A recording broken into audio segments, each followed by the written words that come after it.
ना काहू से दोस्ती ना काहू से बैर, कर्म सेवक न्याय प्रिय, लेते हैं आपके कर्मों की खैर।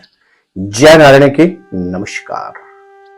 आप देख रहे हैं अष्टोदेव और मैं हूं डीडी शास्त्री। स्नेह दर्शकों, इस लोकोक्ति से आप समझ ही गए होंगे कि आज हम किस विषय पर आपसे चर्चा करने जा रहे हैं। जी हां स्नेह दर्शकों, सूर्यसुत शिव भक्त शनि ग्रह 12 फरवरी को प्रातःकालीन 5:26 में होने जा रहे हैं अस्त। शनि ग्रह अपनी मूल त्रिकोण कुंभ राशि में पुनः उदय होंगे 17 मार्च को। स्नेह दर्शकों, आज ज्योतिष शास्त्र बड़ा स्पष्ट आता है कि जब कोई भी ग्रह एक निश्चित डिग्री अर्थात अंश पे आता है तो कुछ समय के लिए अस्त हो जाता है। चंद्रमा जब 12 अंश पर आते हैं तो चंद्रमा अस्त हो जाते हैं।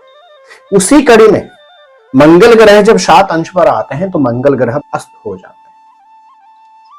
बुध ग्रह जब 13 के अंश पर 13 डिग्री पर आते हैं तो बुध ग्रह अस्त हो जाते हैं। उसी तरह से देवगुरु बृहस्पति 11 अंश पर आने पर देवगुरु बृहस्पति भी अस्त हो जाते हैं। 9 अंश पर जब शुक्र ग्रह आते हैं तो तब शुक्र ग्रह भी अस्त हो जाते हैं। स्नेह दर्शकों, इसी कड़ी में जब भी शनि ग्रह जिस राशि में गोचर कर रहे होते हैं, यदि उस राशि के 15 अंश पर आ जाते हैं तो शनि ग्रह स्वयं अस्त हो जाते हैं। दूसरी परिभाषा में अगर मैं आपको समझाऊं, सूर्य ग्रह स्थिर है और सारे ग्रह पृथ्वी से लेकर सारे 9 ग्रह सूर्य के इर्द गिर्द चक्र लगाते हैं। जो ग्रह सूर्य के बिल्कुल सन्निकट आ जाता है तो कुछ समय के लिए वह ग्रह अस्त हो जाता है। तो ये सिंपल अस्त की परिभाषा है। स्नेह दर्शकों, अब आते हैं आज के विषय पर। जो कर्म के कारक हैं, न्यायप्रिय हैं और व्यक्ति को उसी के ही कर्मों के अनुसार फल देते हैं। कौन से ग्रह? शनि ग्रह। यह होने जा रहे हैं बकरी 12 फरवरी को, क्योंकि 13 फरवरी को सूर्य ग्रह प्रवेश करेंगे कहां? कुंभ राशि में। उसी दिन कुंभ संक्रांति भी है, फाल्गुन संक्रांति भी है। और जैसा मैंने आपको समझाया कि सूर्य के इर्द गिर्द जो भी ग्रह आता है वह कुछ समय के लिए अस्त हो जाता है, क्योंकि सूर्य के अंदर जितना तेज और प्रकाश होता है। तो स्नेह दर्शकों, सूर्य ग्रह जब तक रहेंगे कुंभ राशि में तब तक उनके पुत्र शनि ग्रह रहेंगे अस्त। इसको अगर आप दूसरी परिभाषा में समझें, पुत्र कितना भी बलवान क्यों न हो, पुत्र को कितनी भी नॉलेज क्यों न हो, लेकिन पिता की छाया मिलते ही पुत्र एक सुरक्षा कवच महसूस करना शुरू कर देता है और कुछ समय के लिए अपने आप को रिलैक्स मोड में डाल देता है। उसी परिभाषा में अगर मैं आपसे बात करूं तो शनि ग्रह भी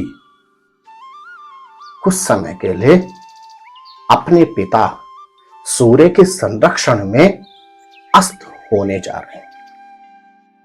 स्नेह दर्शकों, ज्योतिष में बड़ा स्पष्ट कहा जाता है कि सूर्य ग्रह पापी ग्रह है, सूर्य क्रूर ग्रह है, जबकि अगर हम इसको सार्थकता से समझे तो सूर्य न तो पापी ग्रह है और ना ही क्रूर ग्रह है।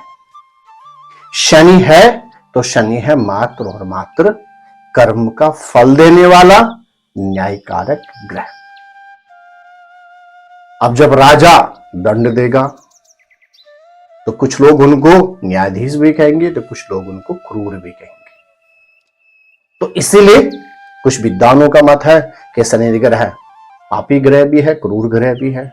लेकिन अगर हम इसको दूसरी परिभाषा में समझें तो शनि ग्रह हकीकत में सेवक है और शनि ग्रह न्याय प्रिय ग्रह है। शनि ग्रह कर्म का कारक ग्रह। मेरे प्रिय दर्शकों, आज का यह एपिसोड जो शनि ग्रह पर ट्रांजिट स्पेशल प्रोग्राम है, इस एपिसोड के माध्यम से आप समझ पाएंगे कि शनि ग्रह 12 फरवरी से लेकर 17 मार्च तक जब अस्त रहेंगे तो आपकी राशि के ऊपर इस अवधि में शनि ग्रह का क्या प्रभाव रहने वाला है। कुछ राशि वालों के लिए अवधि विशेष लाभदायक रहेगी, जिनकी शनि की महादशा, शनि के अंतरदशा, शनि की सूक्ष्म परतंत्र दशा, शनि के ढैया या साढ़े साथी चल रही है, उनके लिए यह अवधि बहुत महत्वपूर्ण रहने जा रही है। और साथ ही साथ आप इस एपिसोड में यह भी समझ पाएंगे कि 12 फरवरी से लेकर 17 मार्च तक आप क्या उपाय करें जिससे शनि ग्रह की आपको अनन्य कृपा प्राप्त हो सके। तो मेरे प्रिय दर्शकों, राशिफल प्रारंभ करें उससे पहले बहुत महत्वपूर्ण सूचना। यदि आप अपनी जन्म पत्रिका से संबंधित अपने किसी भी पारिवारिक सदस्य की जन्म पत्रिका से संबंधित किसी भी तरह का परामर्श प्राप्त करना चाहते हैं तो नीचे दिए गए नंबरों पर संपर्क करके टेलीफोनिक कॉल के माध्यम से अथवा दिल्ली या नोएडा हमारे ऑफिस में आकर हमसे मिलकर अपनी शंका का उचित परामर्श प्राप्त कर सकते हैं। साथ ही साथ यदि आप किसी भी तरह का अपने घर, फैक्ट्री, ऑफिस में वास्तु से संबंधित परामर्श प्राप्त करना चाहते हैं तो नीचे दिए गए नंबरों पर संपर्क करके टेलीफोनिक कॉल के माध्यम से आप अपनी वास्तु विजिट फिक्स करवा सकते हैं। तो आइए ज्यादा भूमिका न बनाते हुए बात करते हैं जो 12 फरवरी से लेकर 17 मार्च तक शनि ग्रह बकरी रहेंगे, इस अवधि में मेष राशि के जातकों के ग्रह क्या कहते हैं। स्नेह दर्शकों, शनि ग्रह की 3 दृष्टियां होती हैं। तीसरी दृष्टि, सप्तम दृष्टि और दशम दृष्टि। स्पष्ट कहा जाता है कि शनि की जो है वो त्रिदृष्टियां होती हैं, 3, 7 और 10।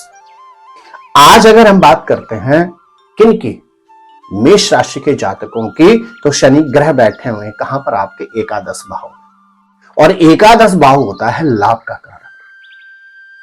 मेष राशि के जातकों की पत्रिका में शनि होते हैं प्रोफेशन और लाभ के कारक, यानी दशम और एकादश भाव के स्वामी। अब शनि आपके एकादश भाव में हो रहे हैं बकरी, माफ कीजिएगा अस्त। लगन पर शनि की रहेगी तृतीय दृष्टि, पंचम भाव पर शनि की रहेगी पंचम दृष्टि, और साथ ही साथ अष्टम भाव पर शनि की रहेगी कौन सी, दशम दृष्टि। तो आपके लिए बहुत महत्वपूर्ण समय है। आपको थोड़ा सा अपने कर्मों को गति देनी होगी। विशेष तौर से यदि आप व्यवसायी हैं तो इस अवधि में आपको अपने व्यवसाय में और अधिक मेहनत, प्रयास और प्रयत्न करने की आवश्यकता है। स्वास्थ्य में आपको विशेष ख्याल रखने की आवश्यकता है। और यदि आप स्टूडेंट हैं तो आपके पास अद्भुत समय है, क्योंकि मेष राशि के जातकों के लिए कहा जाता है शनि ग्रह कभी भी योग कारक लाभदायक नहीं होते हैं। तो यदि आपकी मेष राशि है, जब तक शनि ग्रह अस्त है तब तक आपके पास बहुत अच्छा समय है। आप मेहनत करें, एजुकेशन में अपने आप को और सक्षम बनाएं। क्या करें मेष राशि के जातक, देखिए जब कोई भी व्यक्ति किसी भी तरह की परेशानी में होता है, उस अवधि में यदि आप उस व्यक्ति की हेल्प करते हैं तो व्यक्ति हमेशा जीवन पर्यंत आपके प्रति कृतज्ञता जाहिर करता है। तो जब कोई भी ग्रह अस्त या बकरी हो जाता है, उस एक ऐसी अवधि होती है वहां, यदि उस अवधि में आप ग्रह का पूजन करते हैं, ग्रह का जाप करते हैं, तो आपको उस ग्रह की अनन्य कृपा तब तक तो प्राप्त होती ही होती है जब तक वह अस्त होता है, लेकिन मार्गी उदय होते हुए भी अद्भुत आपके ऊपर ग्रह की कृपा दृष्टि बनी रहेगी। यदि आप मेष राशि के जातक हैं तो आप क्या करें, आप शनिवार के दिन साबुत उड़द और काले चने बनाकर गरीबों में बांट दें। और 9 वर्ष से छोटे बालक यदि आपको मिल जाए तो उनको काले कपड़े, काले जूते, काली कोई मिठाई, काली वस्तु अर्पण कर दें। अन्यथा सर्दियों का मौसम है और किसी जरूरतमंद व्यक्ति को काले गरम कपड़े दे दीजिए। निश्चित मान के चलेगा शनि ग्रह की आपको अनन्य कृपा प्राप्त होगी। मेरे प्रिय दर्शकों, यदि आपकी राशि है वृष, तो 12 फरवरी से लेकर 17 मार्च तक शनि ग्रह आपके 10वें भाव पर होने जा रहे हैं बकरी, होने जा रहे हैं अस्त। और 10वां भाव किसी भी व्यक्ति के जीवन में बहुत अहम होता है। 10वां भाव होता है प्रोफेशन का भी होता है, पिता का भी होता है। और वैसे भी वृष राशि के जातकों के लिए कहा जाता है शनि ग्रह भाग्यस्थान के कारक भी होते हैं और साथ ही साथ प्रोफेशन के कारक भी होते हैं। शनि ग्रह जब आपके 10वें भाव पर अस्त होने जा रहे हैं तो शनि की तृतीय दृष्टि रहेगी कहां पर? आपके 12वें भाव पर। साथ ही साथ चतुर्थ दृष्टि रहेगी कहां पर? 7वीं दृष्टि रहेगी आपके चतुर्थ भाव पर और 10वीं दृष्टि रहेगी आपके 7वें भाव पर। आपके पास अद्भुत समय है यदि आपकी राशि वृष है। कोर्ट कचहरी से संबंधित क्षेत्रों से आपको मुक्ति मिल सकती है इस अवधि में। अद्भुत समय है आपके पास, आपके विदेश से संबंधित काम बन सकते हैं। यदि आपकी राशि है वृष, अद्भुत समय है। जो आपके पारिवारिक क्षेत्र में उलझने, मतभेद, वाद विवाद चल रहे थे, उनसे भी आपको निवृत्ति प्राप्त हो सकती है। और अद्भुत समय आपके पास कि आपके जो अपने पार्टनर के साथ मतभेद चल रहे थे, उन सब से भी आपको छुटकारा मिल सकता है। आपका मैरिटल लाइफ बहुत अच्छी हो सकती है। लेकिन कैसे? क्योंकि वृष लगन वालों के लिए, वृष राशि के जातकों के लिए शनि ग्रह मूल कारक ग्रह होते हैं। क्या करें आप? आपने शनिवार के दिन शनि प्रतिमा पर सरसों का तेल अर्पण करना है और तिल के लड्डू इस अवधि में आपने शनि महाराज को अर्पण करने हैं। तिल के लड्डू का शनि महाराज को या तिल की आपके रेवड़ियां मिल जाएंगे, उनको शनि महाराज को भोग लगाएं। उसके बाद स्वयं ना खाएं, गरीबों में बांट दें। और साथ ही साथ कोशिश करें दशरथ कृत शनि स्तोत्र का शनि मंदिर में शनि शिला के समीप जाकर पाठ कर लें। निश्चित आपको शनि ग्रह की अनन्य कृपा प्राप्त होगी। स्नेही दर्शकों, यदि आपकी राशि है मिथुन, तो अब शनि ग्रह आपके भाग्यस्थान में अस्त होने जा रहे हैं। कब से कब तक? 12 फरवरी से लेकर 17 मार्च। और आपके लिए वैसे भी मिथुन राशि के जातकों के लिए शनि ग्रह होते हैं अष्टम भाव, मूल उन्नति गेन का कारक होता है अष्टम भाव। 9वां भाव भाग्य का कारक। शनि की तृतीय दृष्टि रहेगी कहां पर? इनकम ऑफ सोर्स पर। शनि की 7वीं दृष्टि रहेगी कहां पर? सिबलिंग भाई बहन पर। और शनि की 10वीं दृष्टि रहेगी आपके रोग, शोक, शत्रु और ऋण पर। तो देखिए अद्भुत समय है मिथुन राशि के जातकों के पास भी। यदि इस अवधि में करते हैं शनि के कुछ विशेष उपाय, तो आपकी इनकम ऑफ सोर्स, जो फाइनेंस में जो अवरोध आ रहे थे, उनसे निवृत्ति हो सकती है। और मिथुन राशि वाले जातकों के पास एक अद्भुत समय इस अवधि में। यदि आपका पैसा कहीं फंसा हुआ है तो उसके प्राप्ति के पूरे योग बनते हैं, क्योंकि शनि की दृष्टि रहेगी कहां पर? आपके 6ठे भाव पर भी और आपके एकादश भाव पर भी। 6ठा भाव अवरोध, एकादश भाव प्राप्त। अद्भुत समय है मिथुन राशि के जातकों के पास। क्या करना चाहिए जिससे आपको रुका हुआ पैसा आ जाए, जिससे आपके आर्थिक क्षेत्र में उन्नति हो जाए, जिससे आपके सिबलिंग अर्थात भाई बहन के साथ रिश्ते मजबूत हो जाए, जिससे अवरोध, अड़चन, रुकावटों से आपको निवृत्ति प्राप्त हो जाए और जिससे आपके भाग्य में वृद्धि हो। शनिवार के दिन सरसों के तेल में काले तिल मिलाकर शनि शिला पर अर्पण करें और प्रयास करें। आपके लिए बहुत कारगर एक उपाय बताने जा रहा हूं। आपने शनिवार के दिन 5 पीपल के पत्तों पर ओम नमः शिवाय लिखकर शनि शिला पर अर्पण कर देनी है। निश्चित मान के चलेगा शनि ग्रह की आपको अनन्य कृपा प्राप्त होगी। मेरे प्रिय दर्शकों, यदि आपकी राशि है कर्क, तो अब शनि ग्रह आपके अष्टम भाव पर होने जा रहे हैं अस्त। और कब से कब तक रहेंगे? 12 फरवरी से लेकर 17 मार्च तक। शनि आपके लिए वैसे भी होते हैं सप्तम। सप्तम होता है दाम्पत्य जीवन, आपके पति या पत्नी का कारक, आपके अष्टम भाव अचानक का कारक, उन्नति का कारक। शनि की तृतीय दृष्टि रहेगी आपके प्रोफेशन कर्म भाव पर। शनि की सप्तम दृष्टि रहेगी आपके बैंक बैलेंस पर, और शनि की दसम दृष्टि रहेगी आपके संतान, आपके प्रोफेशन, आपके अवसरों पर। अद्भुत समय है यदि राशि आपकी कर्क है, आप सर्विस में हैं अथवा व्यवसाय में।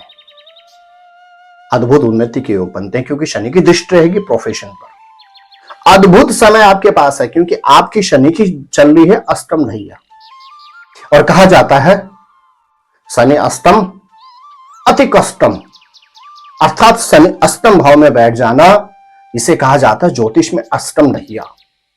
ये सबसे ज्यादा कष्टकारी होती है। तो यदि आप इस अवधि में कुछ करते हैं, कुछ विशेष उपाय, तो आपके प्रोफेशन में उन्नति तो होगी ही होगी, बैंक बैलेंस में भी बढ़ोतरी होगी, संतति से संबंधित नए अवसरों से संबंधित भी अवरोधों से आपको निवृत्ति प्राप्त होगी, और अचानक घटना दुर्घटनाओं से आपको निवृत्ति प्राप्त होगी। और जब तक आपकी शनि की अष्टम ढैया रहेगी, अर्थात जब तक आपके संजोग बन रहे हैं महाकष्टम के, आपको निवृत्ति प्राप्त होगी। क्या करना है आपने इस अवधि में? आपने प्रत्येक शनिवार के दिन शनि शिला पर जाकर सरसों का तेल अर्पण करना है, और मिट्टी के दिए में सरसों का तेल और 4 दाने साबुत उड़द के रखकर दिया जलाना है।